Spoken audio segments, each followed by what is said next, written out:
Hello everyone, welcome back to our YouTube channel Insight Scholar Academy. तो कैसे हैं आप? आई होप सब अच्छे होंगे। हमारा टॉपिक क्या चल रहा था भाई? चैप्टर चल रहा था इलेक्ट्रिसिटी। 10th क्लास का इलेक्ट्रिसिटी चैप्टर चल रहा था, जिसके 2 लेक्चर हम पढ़ चुके हैं। 2 लेक्चर में हमने क्या क्या पढ़ा? हमने पढ़ा चार्ज क्या होता है, ठीक है भाई, ब्रीफली चार्ज के बारे में डिस्कस किया था। चार्ज कैसे, कितने टाइप के होते हैं, सारी चीजें पढ़ी। इलेक्ट्रिसिटी पढ़ा, इलेक्ट्रिक करंट भी पढ़ा, इलेक्ट्रिक पोटेंशियल डिफरेंस पढ़ा, सर्किट, ओम्स लॉ, और कल हमने रेजिस्टेंस और रेजिस्टिविटी दोनों चीजें कवर कर ली थी। हमने इसके क्वेश्चन नहीं किए थे, लेकिन हम पढ़ चुके थे इसको। रेजिस्टेंस बताया था मैंने।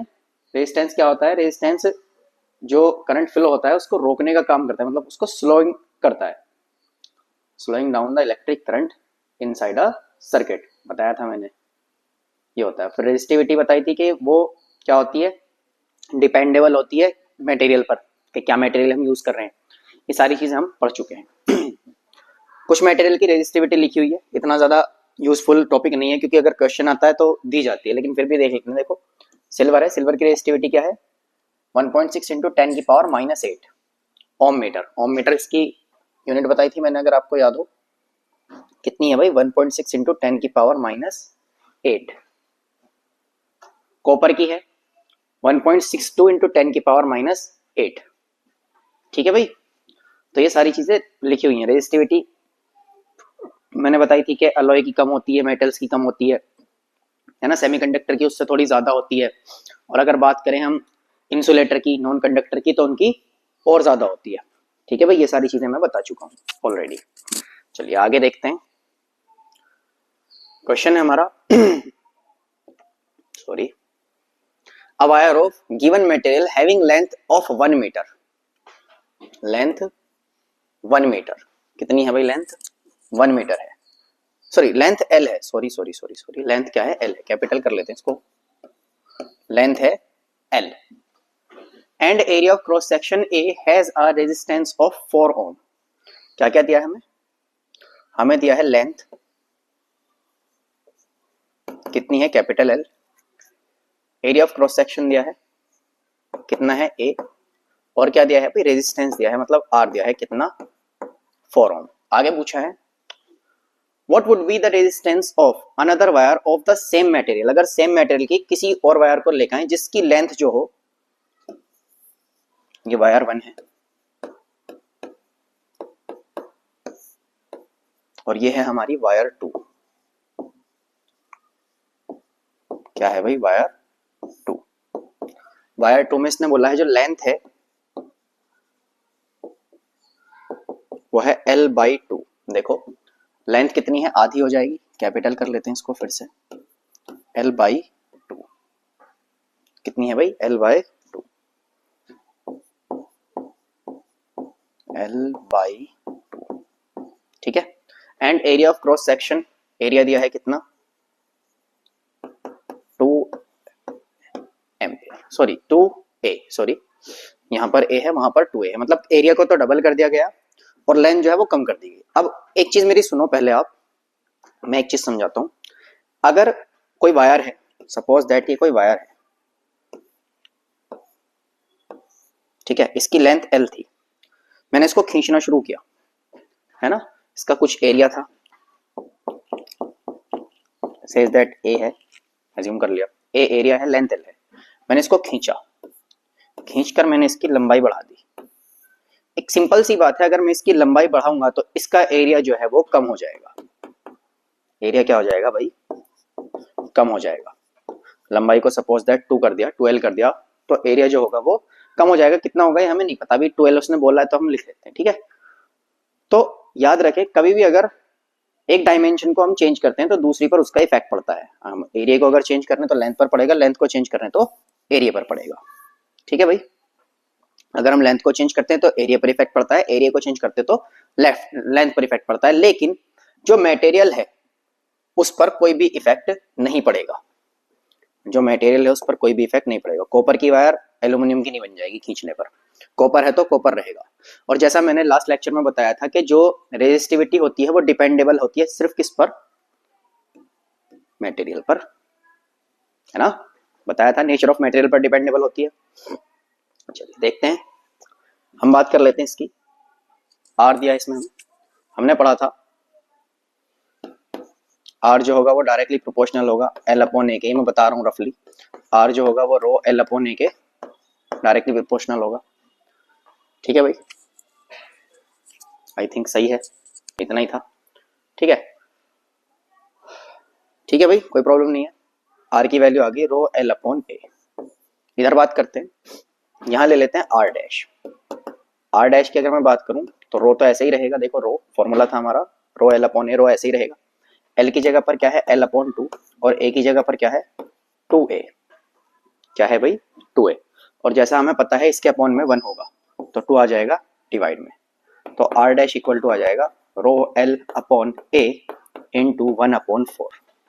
और अगर आप गौर से देखें तो रो एल अपॉन ए के इक्वल क्या है आर है, इसको इक्वेशन 1 बोल देते हैं। रो एल अपॉन ए के इक्वल क्या होता है आर होता है, और आर डैश में आ गया रो एल अपॉन ए, तो इसके इक्वल क्या आ जाएगा आर आ जाएगा। तो आर डैश इक्वल टू आ जाएगा आर इंटू 1 अपॉन 4। बस हो गया हमारे लिए खत्म क्वेश्चन। क्या था रेजिस्टेंस था 4 ओम, कितना था 4 ओम, तो आर डैश इक्वल टू आ जाएगा 4 इंटू 1 अपॉन 4, 4 से 4 डिवाइड, आर इक्वल टू आ गया 1 ओम। तो कितना रेजिस्टेंस होगा 1 ओम का रेजिस्टेंस उसके अंदर होगा। फिर से बता रहा हूं क्या दिया है हमें, क्वेश्चन देखेंगे। अ wire of given material having length L and cross section area A has a resistance of 4 ohm. What would be the resistance of another wire of the same material having length L upon 2 and area of cross section 2A? अगर area of cross section 2A हो जाए और length जो हो जाए वो L upon 2 हो जाए तो उसके जो रेजिस्टेंस होगा उस पर क्या इफेक्ट पड़ेगा। सीधा सीधा क्वेश्चन आ सकता है। अभी आपको वैल्यू दी गई है तो मैंने रखी है, नहीं भी दी गई तो भी ये क्वेश्चन आ जाएगा। ठीक है भाई, अगर सपोज दैट वैल्यू नहीं भी है, जैसे आर की वैल्यू थी, सपोज दैट आर की वैल्यू है ही नहीं, अगर आर की वैल्यू नहीं दी गई है तब भी आपको ये क्वेश्चन सेम मेथड से करना है। मैंने बस लास्ट में इसीलिए वैल्यू रखी है। देखते हैं, हमें पता है लेंथ एल है, एरिया ए है, आर जो है वो नहीं दिया गया, सपोज दैट नहीं दिया गया। ठीक है भाई, दिया गया है तो भी ठीक, नहीं दिया गया तो भी ठीक, मेथड नहीं चेंज होगा। आर डायरेक्टली प्रोपोर्शनल होता है एल अपॉन ए के, ये हमने पढ़ा था रेजिस्टिविटी में, याद हो अगर आपको। ये देखो factor affecting resistance of a conductor last lecture में पढ़ा था। एक एल पर होता है, एक ए पर होता है, एक मटेरियल पर होता है। मटेरियल के लिए हमने रो का यूज किया भी है, सारी चीजें बताई थी मैंने आपको। तो आर डायरेक्टली प्रोपोर्शनल होता है एल अपॉन ए के, तो आर इक्वल टू आ जाएगा रो एल अपॉन ए। रो हमारा हमने पढ़ा हुआ है केवल किस पर डिपेंड करता है मटेरियल पर। जब मटेरियल चेंज नहीं हो रहा तो रो पर भी कोई इफेक्ट नहीं पड़ेगा। वैल्यू रखते हैं, लेंथ आ गई एल अपॉन 2, एरिया हो गया 2a। वायर सेकंड के लिए, पहली वायर थी इसके लिए हमने सब कुछ निकाला, ये दूसरी वायर है इसके लिए आ गया एल अपॉन 2। एरिया कितना है 2a है। ठीक है भाई, आर डैश की अगर मैं बात करता हूं तो हो जाएगा रो एल अपॉन 2, क्योंकि इसकी लेंथ है एल अपॉन 2 और एरिया है अपॉन में 2a। हमें पता है जब ये अपॉन में इस तरह से आता है तो ये नीचे आ जाएगा, मतलब मैंने बताया था अगर लिखा हुआ है a upon B upon C upon D तो सबसे नीचे वाला सबसे ऊपर और बीच वालों की आपस में मल्टीप्लाई हो जाती है, तो a into D upon b into C आएगा। तो मैंने बस वही लिया है b इंटू सी, 2 2 जार 4। रो एल अपॉन ए को अलग लिख लिया, और हमें पता है रो एल अपॉन ए के इक्वल क्या था आर था, वैल्यू रख दी आर इंटू 1 अपॉन 4। अब आर दिया है क्वेश्चन में तो हम रख देंगे, नहीं दिया गया तो यहीं छोड़ देंगे, वो भी सही है। ठीक है भाई, क्वेश्चन में दिया गया था इसलिए हमने वैल्यू रखी है। आई होप समझ आया होगा। सॉरी, आगे देखते हैं। A 5 volt battery is connected to a resistance या resistor of 10 ohms. Calculate the current flowing through the resistor. हमें बोला है एक बैटरी है जिसका पोटेंशियल डिफरेंस कितना है 5 वोल्ट है। पोटेंशियल डिफरेंस कितना है भाई 5 वोल्ट है। इज कनेक्टेड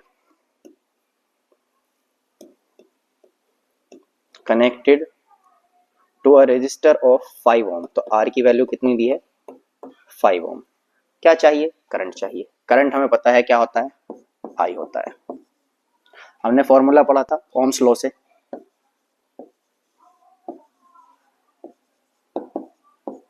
ओम्स लॉ के बाद हमारी जो इक्वेशन आई थी निकल के कुछ ऐसी आई थी, V इक्वल टू होता है आई आर, और हमें क्या चाहिए आई चाहिए, तो आई इक्वल टू आ जाएगा V upon R. all we need is value of V and R, that is given 10 ohm and 5 volt. आ जाएगा 5/10, डिवाइड करते हैं, 10 से डिवाइड करेंगे तो आ जाएगा I equal to 0.5 ampere, 0.5 ampere. गलत हो गया था, 10 ओम लिखा हुआ है, ठीक है, सिंपल बिल्कुल, इसमें तो कोई ऐसे डाउट नहीं होगा। I think it's an important question. देखते हैं भाई, a copper wire has a length of 1 metre and cross section area is 1 into 10 की पावर माइनस 6 मीटर स्क्वायर। हमें क्या क्या दिया गया है, values that we which are given by our length 1 meter, area of cross section A 1 into 10 की power minus 6 meter square. If the resistivity of copper is, resistivity दी है ohm, sorry rho 1.7 into 10 की power minus 8 ohm meter. Calculate the resistance of the wire, R बताना है। जैसा हमने अभी लिखा था, आप देख सकते हैं R इक्वल टू होता है रो L अपॉन A, तो R इक्वल टू आ जाएगा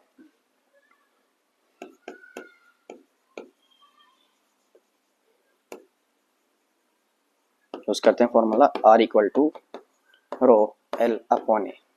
कैपिटल ले रखा है L तो कैपिटल लिख लो, वरना स्मॉल भी ले सकते हैं, कोई प्रॉब्लम नहीं है। R इक्वल टू क्या आएगा, रो की वैल्यू कितनी है भाई, 1.7 इंटू 10 की पावर माइनस 8 अपॉन में हमारे पास वैल्यू है ए कितना है 1 इंटू 10 की पावर माइनस 6 इंटू एल कितना है भाई 1 मीटर। स्लाइड आ गया हमारे पास, स्पेस आगे करेंगे, आ जाएगा 1.7 इंटू 10 की पावर माइनस 8 अपॉन में 1 इंटू 10 की पावर माइनस 6 इंटू 1, ये लिखा हुआ था पीछे, सेम लिखा है इसीलिए, ये आर की वैल्यू है, इक्वल आ जाएगा। देखिए 1 है 1 से किसी को भी मल्टीप्लाई करो, किसी को भी डिवाइड करो, कोई फर्क नहीं पड़ता, तो आएगा 1.7 इंटू 10 की पावर माइनस 8, ऊपर जाएगी ये पावर हो जाएगी प्लस 10 की पावर 6, आ जाएगा 1.7 इंटू 10 की पावर माइनस 2। यहाँ से अगर मैं इसको सॉल्व करता हूँ तो आएगा 0.017। बहुत सारे स्टूडेंट्स को इसमें प्रॉब्लम होती है कि हम जो पॉइंट होते हैं, मतलब जो पावर में वैल्यूज होते हैं, उनका क्या करते हैं। इफ 10 की पावर पॉजिटिव हो, कुछ भी 10 की पावर क्या हो, पॉजिटिव हो कुछ भी, सपोज दैट पॉजिटिव x है, तो हम क्या करते हैं जो नंबर होता है उसमें मल्टीप्लाई करते हैं, क्या करते हैं, मल्टीप्लाई करते हैं। और अगर 10 की पावर माइनस में हो तो हम नंबर को क्या कर देते हैं, डिवाइड कर देते हैं, नंबर को करते हैं डिवाइड, ठीक है भाई। तो यहाँ पर माइनस में थी तो हमने 100 से इसको डिवाइड किया तो आया 0.017 ओम, ठीक है। देख लेते हैं क्वेश्चन को एक बार और। A copper wire has a length of 1 metre and cross sectional area is 1 into 10 की power minus 6 meter square if the resistivity of the copper is 1.7 into 10 raised to minus 8 ohm meter. Calculate the resistance of the wire. Length है 1 metre, area है 1 into 10 की power minus 6 और रो है 1.7 into 10 की power minus 8। Value होती है R equal to rho L upon ने value रखी 1.7 into 10 की पावर माइनस 8 अपॉन 1 into 10 की पावर माइनस 6 मल्टीप्लाई बाई 1 से मल्टीप्लाई करी सेम रहा, डिवाइड करा तब भी सेम रहा, माइनस 8 ऊपर जाके प्लस के 6 हो गए, माइनस 8 में से प्लस के 6 गए, माइनस 2 रह गए और इससे डिवाइड करके आया 0.017 ओम। चलिए एक और क्वेश्चन है।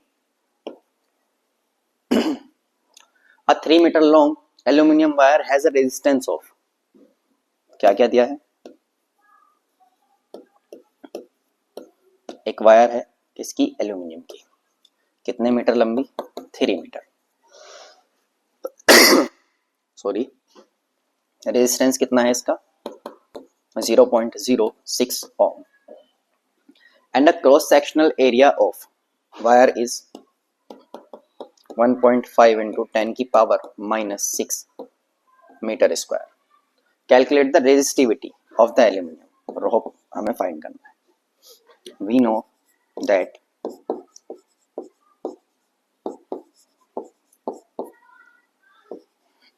अभी हमने 2 बार फॉर्मूला पढ़ा है। आर इक्वल टू क्या होता है भाई, R is equal to rho L upon A, और हमें चाहिए रो, तो रो इक्वल टू आ जाएगा आर ए अपॉन एल। यहाँ से मैं अगर वैल्यू रखता हूँ तो रो इक्वल टू आ जाएगा रो आर, आर कितना है 0.06 इंटू ए कितना है 1.5 इंटू 10 की पावर -6 डिवाइडेड बाय एल कितना है 3 मीटर। तो रो इक्वल टू आ जाएगा, मल्टीप्लाई कर लेते हैं, 15 6 आर 90, 1 2 3 3 के बाद पॉइंट आ जाएगा इंटू 10 की पावर -6 डिवाइडेड बाय 3। यहाँ से अगर हम रो की वैल्यू निकालते हैं तो रो इक्वल टू आ जाएगा 0.033 आर 9, 3 इंटू 10 की पावर -6। अगर मैं इसको पूरा सॉल्व करता हूँ तो रो इक्वल टू आ जाएगा, क्या था 0.03 इंटू 10 की पावर -6, तो रो इक्वल टू यहाँ से आ जाएगा 0.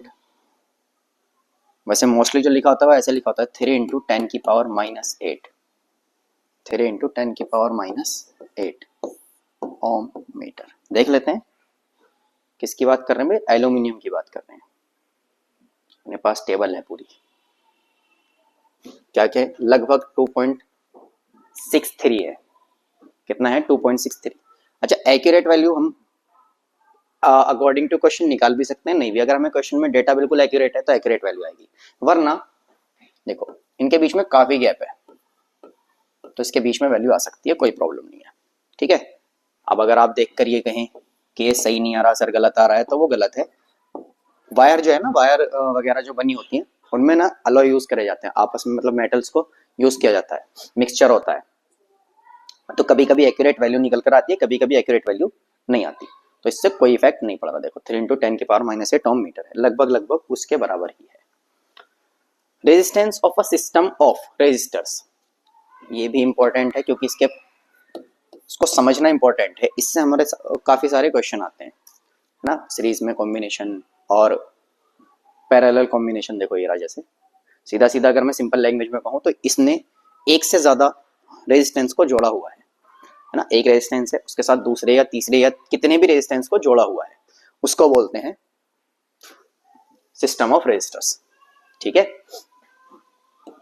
There are 2 methods of joining the resistors together, 2 method होते हैं, ठीक है, जैसे हमने शुरू में ही बताया था, स्टार्टिंग में देखो लिखा हुआ भी है, सबसे पहली स्लाइड पर ही मैंने लिखा हुआ है, 2 मेथड होते हैं, सीरीज कॉम्बिनेशन और पैरेलल कॉम्बिनेशन, तो उसी की बात हो रही है भाई, एक सीरीज कॉम्बिनेशन होता है, एक पैरेलल कॉम्बिनेशन होता है, ठीक है। आई होप समझ आ रही होगी इतनी बात। Of joining the resistors together, figure shows an electric circuit in which 3 resistors having resistance R1 R2 and R3, अभी फिगर आपको नहीं दिखाई देगी क्योंकि वो आगे है, respectively are joining end to end, here the resistors are said to be connected in series। देखो सीरीज में मैं बना देता हूं,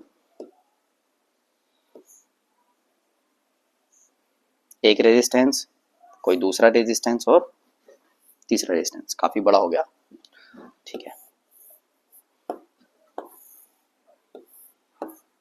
कंप्लीट अगर डायग्राम बनाऊं, बिल्कुल कंप्लीट डायग्राम की बात करते हैं तो कुछ कुछ ऐसा बना होता है,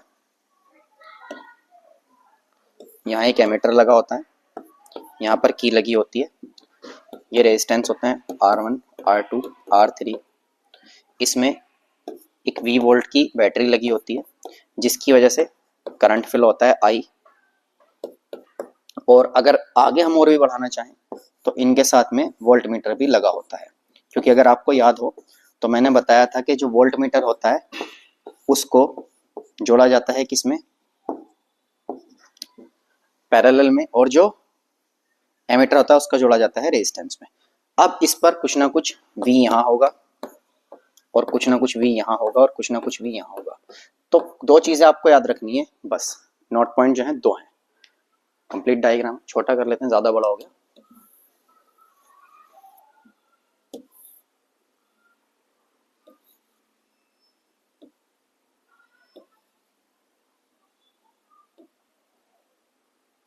आई थिंक अब ज्यादा छोटा हो गया,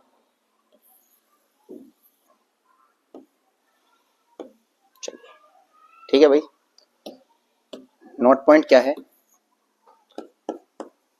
चलो आगे देखिए, इसको ऐसे ही छोड़ देते हैं। ठीक है भाई, देखिए कंप्लीट क्या है, ये होता है सीरीज कॉम्बिनेशन, ये होता है पैरेलल कॉम्बिनेशन। पैरेलल में देखो एक दूसरे के पैरेलल रेजिस्टेंस, और सीरीज में एक ही वायर से ज्वाइन है। बस याद ये रखनी है, अगर एक ही वायर पर है, वायर जो होगी वो सेम होगी, तो उसको बोलेंगे सीरीज कॉम्बिनेशन। और अगर वायर का पाथ डिफरेंट हो जाए, अगर पाथ डिफरेंट हो जाए तो उसको बोलेंगे पैरेलल कॉम्बिनेशन। देखो यहां से करंट जा रहा था, सॉरी,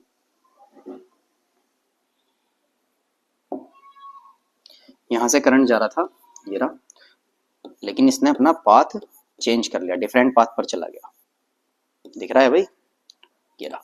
तो एक से ज्यादा वायर यूज हुई। देखो ये तो सीधी वायर अपनी जा ही रही है, लेकिन इसके साथ में कुछ और वायर यूज हुई। जहां मैंने बताया था इसको बोलते हैं जंक्शन, अगर याद हो आपको। तो यहाँ पर एक जंक्शन बन गया। जंक्शन बनने पर क्या होता है कि जो करंट होता है वो अपनी डायरेक्शन को चेंज कर देता है, जिसकी वजह से उसे चलने में प्रॉब्लम होती है। सिंपल लैंग्वेज में समझाऊं,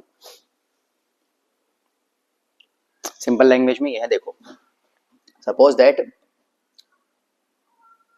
एक टोल होता है ना, टोल, टोल प्लाजा है, ठीक है, ये पहला टोल है, फिर आगे चलेंगे कोई दूसरा टोल आ जाएगा, फिर आगे चलो कोई तीसरा टोल आ गया। इस तरह से लगे हुए एक ही रोड पर आगे पीछे। ये पहला वाला टोल है, ये दूसरा वाला टोल है, ये तीसरा वाला टोल है, ये एक ही रोड है, एक ही रोड पर लगे हुए हैं, ठीक है। इस तरह से ऐसे गाड़ी जाती है। ये तो बात हुई पैरेलल कॉम्बिनेशन की, एक के पीछे एक, ठीक है। अगर मैं दूसरे की बात करूं, ये करंट के लिए बता रहा हूं मैं आपको सिंपल लैंग्वेज में, करंट अगर फ्लो हो रहा है, ठीक है। अगर मैं दूसरे वाले की बात करूं तो कैसे लगे होंगे, ये कोई रोड है भाई, यहां पर पहला टोल लगा होगा, फिर यहां दूसरा लगा होगा, फिर यहां क्या लगा होगा, तीसरा लगा होगा। फॉर करंट, करंट के लिए समझा रहा हूं बस, और कुछ नहीं, आप थोड़ा समझने की कोशिश करें, है ना। यहां से जाएगी गाड़ी, इसमें से भी चली जाएगी और इसमें से भी। अब यहाँ पर तीन ही टोल है, वहां भी तीन टोल थे, देखो यहां भी तीन टोल है, टोल 1, टोल 2 और टोल 3। अब यहां से एक गाड़ी जाएगी, फिर दूसरी यहां रुकेगी, पहले यहां रुकी, फिर यहां रुकी, फिर यहां रुकी। यहां क्या होगा, यहां से एक बार में तीन गाड़ी फाइनल होके निकल जाएंगे आगे, ठीक है भाई, इतनी बात समझ में आई। तो ये करंट के लिए पैरेलल है और ये सीरीज है। ऐसे ही अगर मैं वोल्टेज की बात करूं तो ये वोल्टेज के लिए पैरेलल है और ये सीरीज है, क्योंकि मैंने बताया ना एक नोट पॉइंट याद रखना है। वो नोट पॉइंट क्या है मैं बताता हूं, देखो नोट पॉइंट क्या है, current is constant in series. Series में जो करंट होता है वो क्या होता है, कांस्टेंट होता है। जितना करंट इसको मिलेगा, से आई मिला सपोज दैट, तो इसको आई मिलेगा तो इसको भी आई मिलेगा, इसको भी आई ही करंट मिलेगा, लेकिन इनको वोल्टेज अलग अलग मिलेंगे, इनके वोल्टेज अलग अलग होंगे। इसको V1 वोल्टेज मिलेगा, इसको V2 मिलेगा और इसको V3, ठीक है। जो वोल्टेज होता है, वोल्टेज बोल सकते हैं आप या बोल सकते हैं पोटेंशियल डिफरेंस, कोई दिक्कत नहीं है। वोल्टेज इज वेरिएबल लिख लेते हैं, चलो वेरिएबल, वोल्टेज इज वेरिएबल, ठीक है। इसकी बात करते हैं, करंट इज वेरिएबल। जैसा मैंने बताया अभी आपको, करंट को जो है ना अपना पाथ चेंज करना पड़ेगा तो वो बढ़ जाएगा, अलग अलग डायरेक्शन में चलेगा। और जो वोल्टेज होगा, voltage is constant, voltage constant रहेगा और करंट क्या रहेगा, वेरिएबल रहेगा। हमारे जो हाउस होल्ड होते हैं उसमें हम इसको यूज करते हैं, क्योंकि हमें ज्यादा क्या चाहिए, वोल्टेज चाहिए, करंट ज्यादा नहीं चाहिए। करंट ज्यादा आएगा तो बिल ज्यादा आएगा, वोल्टेज ज्यादा होने चाहिए और करंट कम यूजफुल हो, ठीक है। रुकिए भाई,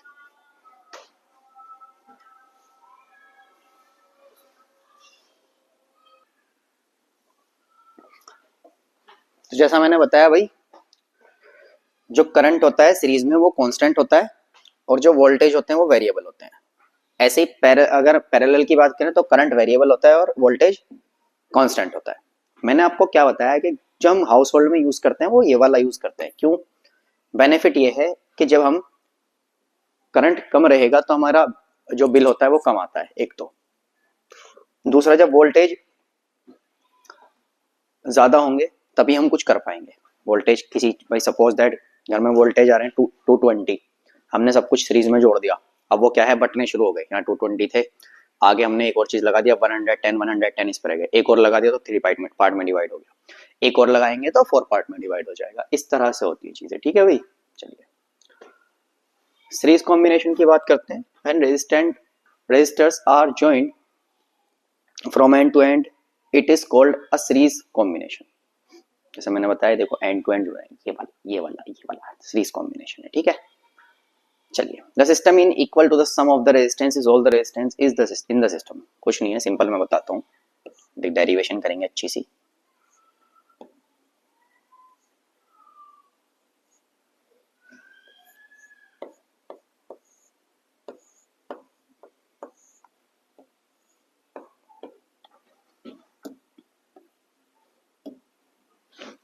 अच्छा सा डायग्राम बनाएंगे।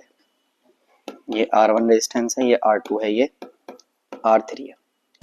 मैंने बताया जैसे अभी सीरीज में जो I होता है वो कांस्टेंट रहता है। I क्या है? कांस्टेंट है। तो इस पर जो रेजिस्टेंस होगा वो V1 होगा, सॉरी वोल्टेज होगा वो V1 होगा। सेकंड रेजिस्टेंस पर जो होगा वो V2 होगा, और थर्ड के लिए वोल्टेज जो होंगे वो होंगे V3। ठीक है भाई,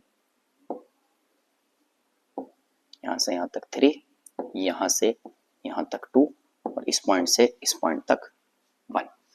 R1 के लिए V1, R2 के लिए V2 और R3 के लिए V3। लिख लेते हैं थोड़ा सा। इन अ सर्किट, या ऐसे नहीं,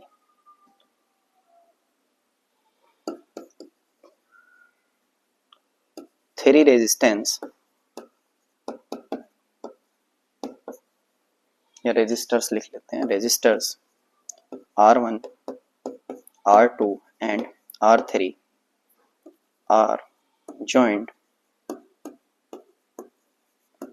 in parallel on R1 voltage, या वोल्टेज की जगह हम लिख सकते हैं पोटेंशियल डिफरेंस। आगे मैं पोटेंशियल डिफरेंस यूज नहीं करूंगा, इसलिए मैं ब्रैकेट में लिख लेता हूँ पोटेंशियल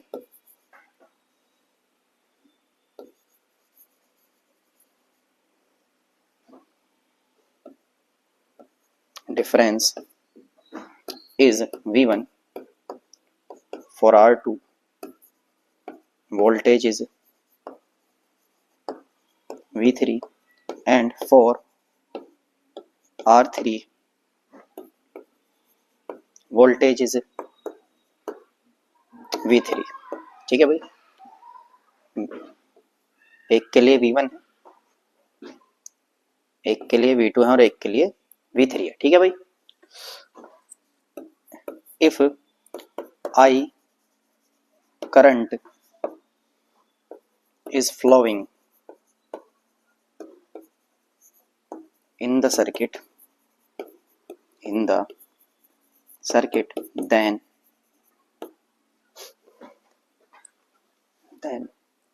आगे देखते हैं। हमने पढ़ा है V इक्वल टू क्या होता है, आई आर। तो V1 इक्वल टू आ जाएगा आई R1, V2 इक्वल टू आ जाएगा आई R2, और V3 इक्वल टू आ जाएगा आई R3। ठीक है भाई, इसको बोल दो 1, सेकंड और थर्ड। अब एक चीज आपको मैं बताऊं, अगर ध्यान दिया हो तो इस पर एक V वोल्ट की बैटरी लगी हुई है, तो जो पोटेंशियल डिफरेंस होगा टोटल, वो इससे ज्यादा तो कभी हो ही नहीं सकता। भाई जितना हमने उसको पोटेंशियल डिफरेंस दिया है, हमने उसमें बैटरी लगाई, बैटरी लगाने के बाद हमने उसको कुछ पोटेंशियल डिफरेंस दिया, हमने बैटरी लगाई, तो उससे ज्यादा तो वोल्टेज उसको मिलेंगे नहीं जितनी बैटरी के है। भाई बैटरी तो लगाई 12 वोल्ट की और वोल्टेज आ रहे हैं इस पर 24, ऐसा तो हो ही नहीं सकता, इम्पॉसिबल है। तो जो टोटल होगा वो क्या होगा, वो हमेशा V के इक्वल होगा। ठीक है, sum of all voltages is equal to V। तो V इक्वल टू आ जाएगा V1 plus V2 plus V3। ठीक है भाई, V इक्वल टू आ जाएगा I R1 plus I R2 plus I R3। ठीक है, कहाँ से आया? From equation 1, 2 and 3। 1, 2, 3 इक्वेशन आया। V इक्वल टू आ गया, I कॉमन ले लेते हैं, ब्रैकेट में रहेगा R1 plus R2 plus R3। I divide में आएगा V upon I equal to आएगा R1 plus R2 plus R3। यहाँ से अगर मैं इसको इक्वेट करता हूँ तो V upon I equal to होता है R, तो R इक्वल टू आ जाएगा R1 plus R2 plus R3। ठीक है भाई, समझ आई इतनी बात? बहुत इंपॉर्टेंट है फॉर्मूला, याद रखेंगे सीरीज कॉम्बिनेशन के लिए। आर टोटल रेजिस्टेंस इक्वल होता है R1 plus R2 plus R3। बहुत बहुत बहुत इंपॉर्टेंट फॉर्मूला है, याद रखने वाली बात है। ठीक है भाई, इसमें एक नोट पॉइंट होता है, कराएं? चलो करा देते हैं क्योंकि यूज होगा आपके लिए, या चलो बाद में कराएंगे, पहले दूसरे को देख लेते हैं। चलिए, अब क्या है? पैरेलल कॉम्बिनेशन है। पैरेलल कॉम्बिनेशन की अगर मैं बात करूं तो पैरेलल कॉम्बिनेशन में क्या होता है? रेजिस्टेंस जुड़े होते हैं। देखो इस तरह से मैंने बताया था, ये पैरेलल कॉम्बिनेशन है, तो करंट जो होगा वो वेरिएबल होगा और जो वोल्टेज होंगे वो कांस्टेंट होंगे। इतनी चीज याद रखनी है। इसमें वोल्टेज वेरिएबल था तो हमने वोल्टेज निकाला है ना, सब पे वोल्टेज अलग अलग लिया। इसमें करंट वेरिएबल है तो सब पर करंट अलग अलग लेना है, बस इतना। When resistors are joined in parallel, the reciprocal of the total resistance of the system is equal to the sum of the reciprocal of the resistance of the resistors। कोई दिक्कत नहीं है, ये इक्वल आएगा, ये हमें पढ़ना है बस। सर्किट बना लेते हैं एक अच्छा सा खूबसूरत सा।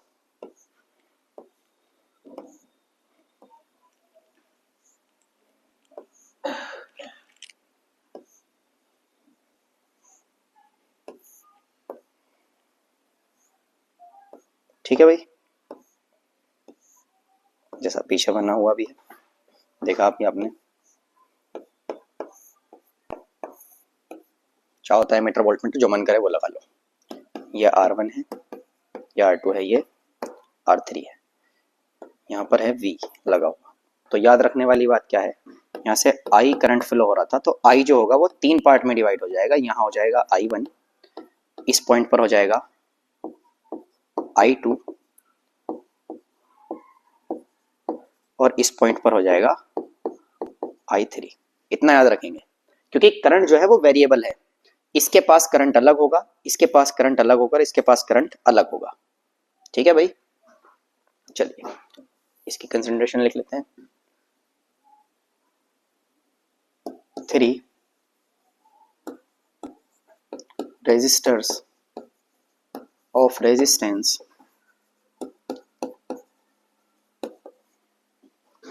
R1, R2 and R3 respectively, ऐसे ही छोड़ देते हैं, R3 are joined in parallel, are joined in parallel, are joined in parallel। 3 resistance parallel में जुड़े हुए हैं, R1, R2, R3, इतना लिखा। उसके बाद देखते हैं if current flowing through R1 is I1,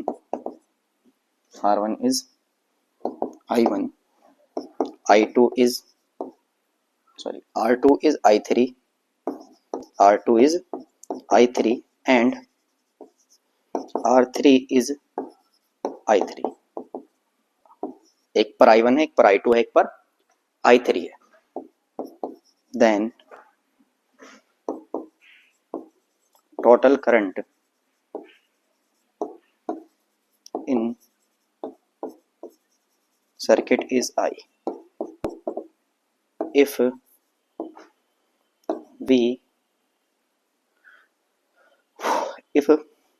electric voltage लिख लेते हैं। If V voltage is given, then total resistance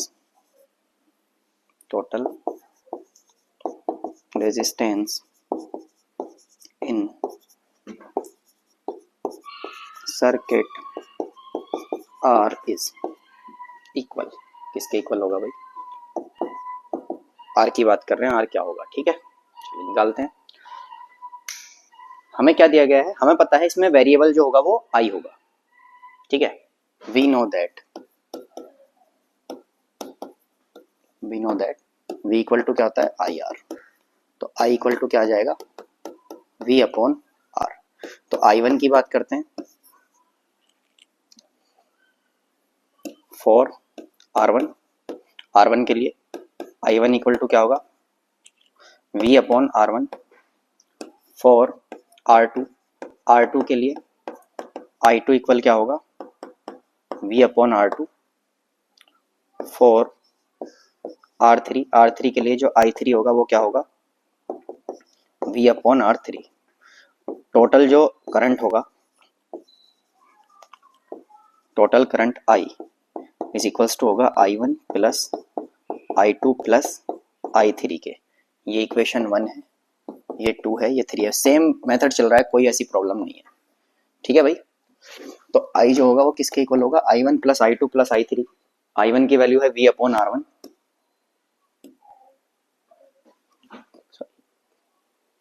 ओहो,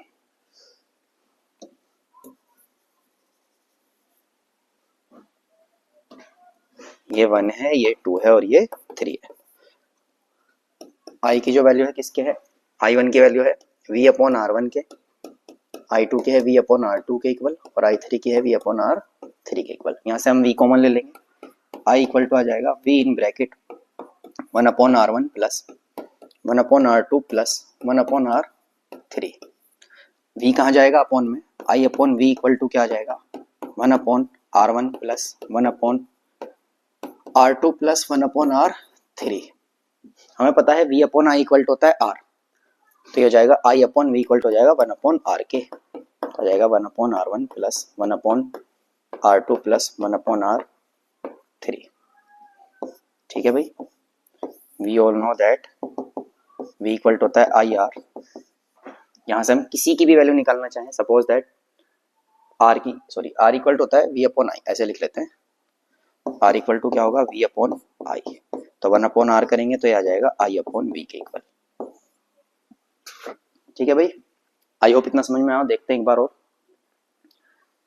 क्या दिया है, हमें दिया है सीरीज कॉम्बिनेशन में तीन जो रेजिस्टेंस है, 3 रेजिस्टर्स है जिनका रेजिस्टेंस है R1 R2 R3, वो सीरीज में ज्वाइन करने, और जो सर्किट है उस पर V वोल्ट की बैटरी लगी हुई है, और उसमें जो इलेक्ट्रिक करंट है वो है I फ्लो हो रहा है।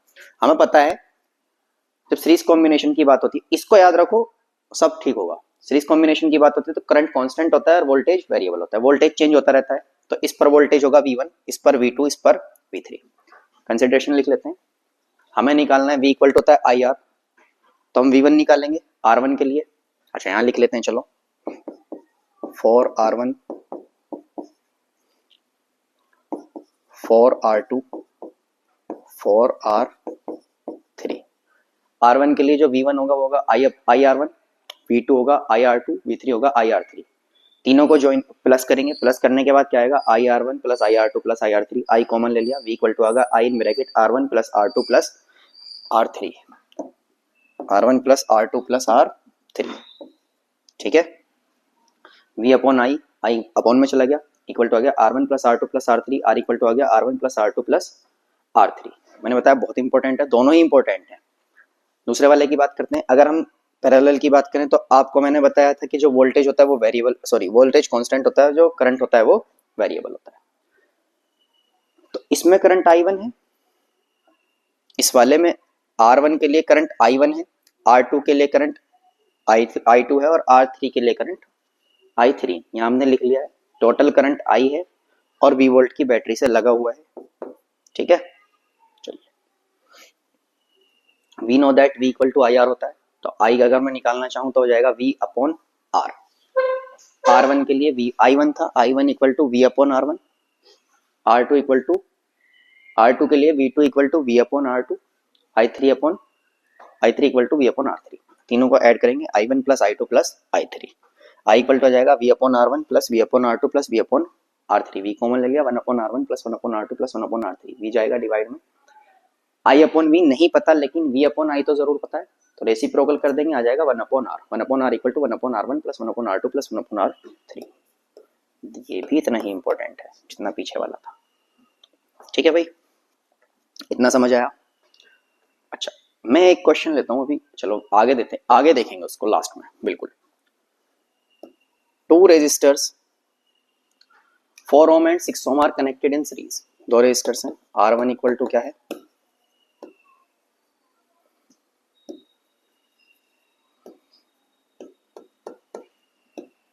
R1 इक्वल टू है भाई 4 ohm और R2 इक्वल टू कितना है 6 ohm।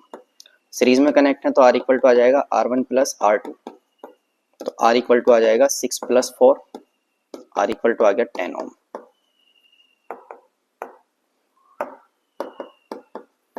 अब ये मत सोच लेना R1 की जगह 6 लिख दे रहे, प्लस ही तो है, कोई प्रॉब्लम नहीं है।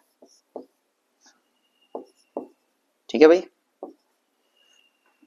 सीरीज के लिए देख लेते हैं, ये रहा R equal to R1 plus R2 plus R3। कितने भी हो सकते हैं, मैंने बताया ना, कितने भी हो उससे कोई फर्क नहीं पड़ा। 4 ले लो, 5 ले लो, 6 ले लो, 10 ले लो, कितने भी ले लो, जितने रेजिस्टेंस आप लोगे बस ये ऐसे ही एड अप होते चले जाएंगे, उसे हम लास्ट में देखेंगे। चलिए एक और क्वेश्चन है, two resistors 3 ohm and 6 ohm are connected in parallel. R equal to R1 equal to क्या है 3 ohm, R2 इक्वल टू क्या है 6 ohm। अब की बार कहां पर कनेक्ट है, पैरेलल में। कहो तो डायग्राम बना ले, अच्छा सा लगेगा।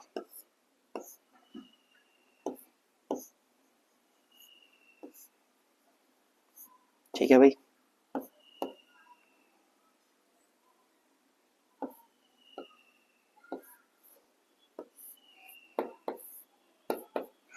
R1 R2 पैरेलल में कनेक्ट है। ठीक है, चलिए हमें निकालना है टोटल R, तो 1 अपॉन R इक्वल टू होता है 1 upon R1 plus 1 upon R3। R2 parallel के लिए देखो लिखा हुआ 1 upon R equal to 1 upon R1 plus 1 upon R2। 1 upon R equal to कितना आ जाएगा, 1 अपॉन R1 कितना है 3, 1 अपॉन R2 कितना है 6, मल्टीप्लाई करेंगे 6 1 6, 3 1 3, 6 3 18, तो 1 अपॉन R इक्वल टू आ जाएगा 9 अपॉन 18। तो R इक्वल टू मैं अगर यहाँ से निकालता हूँ तो आ जाएगा, डिवाइड करो 1 अपॉन 2 तो आ जाएगा R इक्वल टू 2 ohm। तो जैसा मैंने कहा था, जो R होता है वो क्या काम करता है, वो करंट को फ्लो होने में रुकावट बनता है। अब यहाँ देखो, इस पर कितना है टोटल रेजिस्टेंस 2 ohm, इस पर कितना है 10 ohm। ज्यादा करंट किसमें फ्लो होगा, इसमें होगा। ज्यादा वोल्टेज किसको मिलेंगे, इसको मिलेंगे। कम वोल्टेज किसको मिलेंगे, सीरीज वाले को मिलेंगे, और कम करंट भी फ्लो सीरीज वाले में ही होगा। ठीक है भाई, चलिए 3 resistors of 3 ohm 4 ohm and 6 ohm are connected in series. क्या क्या दिया है भाई, 3 रेजिस्टर्स हैं 3 ohm 4 ohm और 6 ohm के, जिनको किस में जोड़ा गया है, सीरीज में जोड़ा गया है। चलिए ऐसे डायग्राम बना लेते हैं अच्छा सा। 3 रेजिस्टर्स हैं, ठीक है, जिनको किस में जोड़ा गया है, सीरीज में जोड़ा गया है। 3 ohm 4 ohm और 6 ohm के, ठीक है, are connected in series with a 12 volt battery. 12 volt की बैटरी है, 12 वोल्ट की बैटरी है, इसमें कुछ करंट फिल होगा I मान लेते हैं। Calculate the total resistance and the current flowing through the circuit. एक तो हमें टोटल रेजिस्टेंस बताना है कितना होगा, और एक इसमें करंट कितना फ्लो होगा वो बताना है। We know that R equal to हो जाएगा R1 plus R2 plus R3, क्योंकि ये सीरीज में है। देखो किसमें है, सीरीज में है, तो R इक्वल टू क्या आएगा, R1 कितना है 3 प्लस 4 प्लस 6, तो R इक्वल टू मैं यहाँ से निकाल सकता हूँ 3 4 9 और 6 15 ohm। कितना आ गया भाई, 15 ohm आ गया। ठीक है, 15 ओम आ गया। V कितना दिया है? 12 वोल्ट। कितना दिया है? 12 वोल्ट। तो मैं यहां से निकाल सकता हूँ I इक्वल टू होता है V अपॉन R। तो I इक्वल टू आ जाएगा V कितना है 12 अपॉन R कितना है 15, डिवाइड करो। I इक्वल टू आ गया 4 अपॉन 5, डिवाइड करेंगे तो I इक्वल टू आ जाएगा 0.8 एम्पियर। कितना आएगा भाई? 0.8 एम्पियर। सिंपल कैलकुलेशन आ गया। तो heating effect of electric current, ये क्या है भाई? When electric current is supplied. अच्छा सीधा सीधा मैं अपनी सिंपल लैंग्वेज में अगर बताऊं तो जब हम किसी चीज में करंट फ्लो करते हैं तो वो गर्म हो जाता है ना। जैसे वायर है, कोई वायर में करंट फ्लो करो तो वायर कुछ टाइम बाद हीट होनी शुरू हो जाती है, गर्म होनी शुरू हो जाती है। उसको ही बोलते हैं heating effect of electric current. ठीक है भाई। When electric current is supplied to a purely resistive conductor, the energy of electric current is dissipated entirely in the form of heat as a result। थोड़ा सा जो मतलब उसका resistance में हम लगाते हैं रेजिस्टिविटी की वजह से वो क्या होती है, थोड़ी चेंज हो जाती है, किसमें? एनर्जी की फॉर्म में। पता है इलेक्ट्रिक करंट भी क्या है? एक इलेक्ट्रिसिटी बताया था ना, एक फॉर्म ऑफ एनर्जी है। सबसे ज्यादा spread out form of energy, मतलब सबसे ज्यादा यूजफुल बोलते हैं जिसको। इसी तरह से हीट में चेंज हो जाता है। रेजिस्टर गेट्स हीटेड, रेजिस्टर जो होते हैं वो गर्म हो जाते हैं। The heating of resistor because of the dissipation of electrical energy is commonly known as heating effect of electric current. गर्म होना ही तो सर्किट का क्या कहलाता है? रेजिस्टर का गर्म होना कहलाता है क्या भाई? Heating effect of electric current. Resistors का जो यूज किया जाता है ना वो इसीलिए किया जाता है कि जब हम किसी ऑब्जेक्ट को करंट फ्लो करते हैं तो वो हीट होना शुरू हो जाता है। तो रेजिस्टर क्या करता है? उसको हीट को एब्जॉर्ब करने लगता है, हीट को एब्जॉर्ब करने लगता है, अपने अंदर सोखने लगता है। ठीक है, एब्जॉर्ब करने लगता है, जिसकी वजह से हमारा जो इक्विपमेंट होता है वो बच जाता है। वरना क्या होगा? करंट फ्लो करते रहो करते रहो करते रहो, कुछ टाइम बाद जो है उसमें आग लग जाएगी। लेकिन ये क्या है? ये एनर्जी को, हीट एनर्जी को एब्जॉर्ब करने का काम करता है, दूसरा वर्क ये होता है इसका। ठीक है। The heating effect of electric current is the generation of the heat in the conductor when an electric current passes through it। जो मैंने अभी बताया, जब हम किसी सर्किट में करंट फ्लो करते हैं तो उसकी वजह से वो गर्म होना शुरू हो जाता है, जिसको क्या बोलते हैं? Heating effect of electric current. ठीक है भाई, समझ आई इतनी बात? I hope. Cause of heating effect, क्या कॉज होती है? Electrical current generates heat to overcome the resistance offered by the conductor through which it passes. Higher the resistance, the electric current will generate higher amount of heat।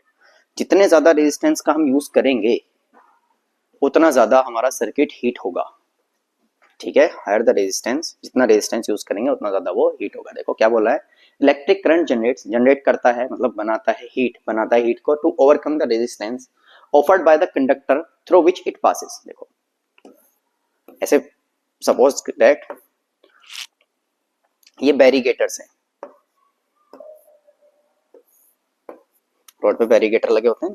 अच्छा कुछ नहीं, एक bike वाला है, इससे टकराया, फिर इससे टकराया, फिर इससे टकराया, फिर इससे टकराया, फिर इससे टकराया, तो जितने ज्यादा रेजिस्टेंस होंगे देखो उतनी ज्यादा टक्कर होगी, है ना।